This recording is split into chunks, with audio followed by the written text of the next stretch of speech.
But when the fullness of time had come, God sent forth his Son, born of woman, born under the law, to redeem those who were under the law, so that we might receive adoption as sons. Galatians 4 verses 4 and 5. There is a quiet majesty in these words, a sense that history itself was holding its breath. The birth of Jesus is not described here with shepherds or stars, but with the language of divine orchestration. When the fullness of time was come, not a moment too early, not a second too late. It is as if all of creation had been waiting, aching, groaning for this precise hour. And then, in the stillness of a forgotten stable, eternity stepped into time. Paul's phrasing is deliberate. God did not react to history. He authored it. The sending of the Son was not a rescue mission born of desperation, but a fulfillment of promise. The child born of Mary was not an interruption to the law, but its completion. He came not to abolish, but to redeem. And in doing so, he did not merely offer pardon, he offered adoption. The phrase "made of a woman"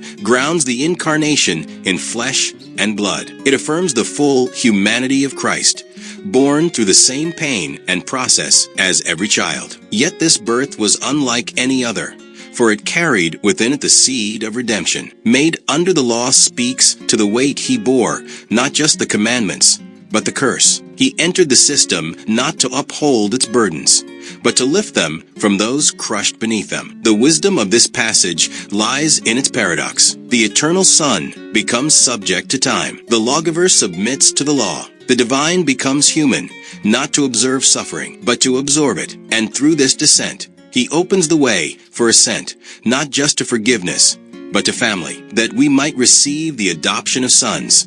This is the heart of Christmas. Not merely that God came near, but that he came to bring us home. To reflect on Galatians 4 is to see Christmas not as a seasonal event, but as a turning point in the story of humanity. It is the moment when the distance between God and man was bridged, not by effort, but by grace. The manger becomes a doorway, the birth becomes a beginning, and the child becomes the means by which slaves become sons, outcasts become heirs, and wanderers become beloved. This verse does not ask us to marvel at the timing alone, but to trust it, to believe that the same God who orchestrated the coming of Christ still moves in the rhythms of our lives, that our waiting is not wasted, that our redemption is not delayed, that in the fullness of time, God still sends forth his presence, his peace, his promise. And so, Christmas becomes not just a memory, but a mirror, a reflection of a God who acts with purpose, who enters with compassion,